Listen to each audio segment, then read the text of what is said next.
it's Way Up. I'm Angela Yee. Chella's here. That's It's your right. girl, Chella H. Hey. H. Yep. Mano. New Mano. Yeah. All right, now let's get it started with Real Housewives of Atlanta. Kenya Moore is returning. It's official. And we already know that Portia's going to be there. So it feels like the two of them are going to be the anchors for Real Housewives of Atlanta. Initially, Kandi was going to stick around, but they said everybody was taken by surprise, including network and production, when she talked about leaving. So they are still casting, and I think pretty soon, according to Love B. Scott, we'll be able to know who will be on this new season as well.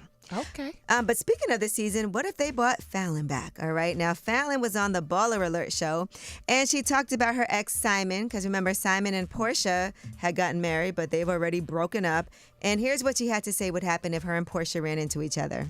Were you shocked to find out when Portia and Simon separated?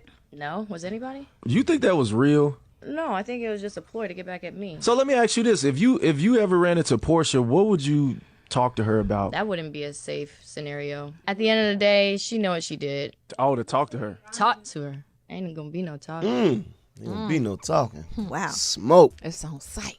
I know. That's crazy if they do. I mean, it's a small, they could run into each other somewhere. Yeah, and it could be a lot of crashing going on. But now you said that, now you got to, for real. Stand on it. Gotta stand on it.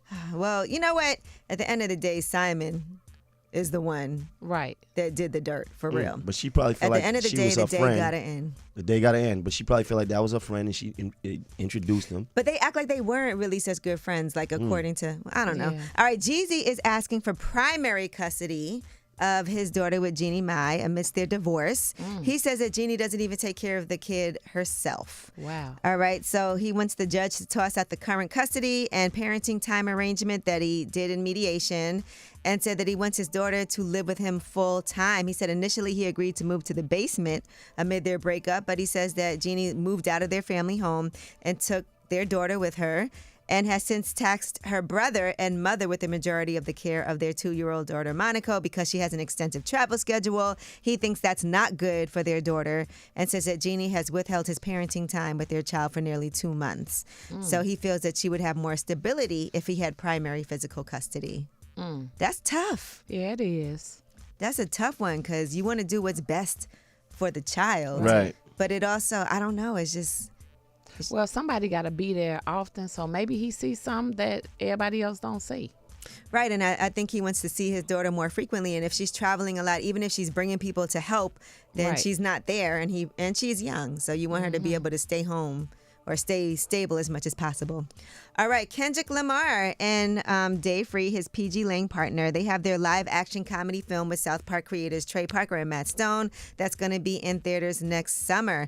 That movie will be released on July 4th, 2025, and will be distributed by Paramount. So we don't know if Kendrick is going to appear in the movie, but they are handling the production side of things for right now. So I know that's exciting for a lot of people. All right. That is your Yeetie. And last thing I want to say, Caitlyn Jenner, people were talking about this, right? Caitlyn posted good riddance, hashtag OJ Simpson. A lot of backlash happened. People were like, mind your business. Damn, and then Bruce. Caitlyn Jenner responded, I know you all think it's cute to compare a fatal car accident with multiple vehicles involved to a brutal murder. But remember, OJ said something to the effect of, I could kill Nicole and get away with it because I'm OJ Simpson.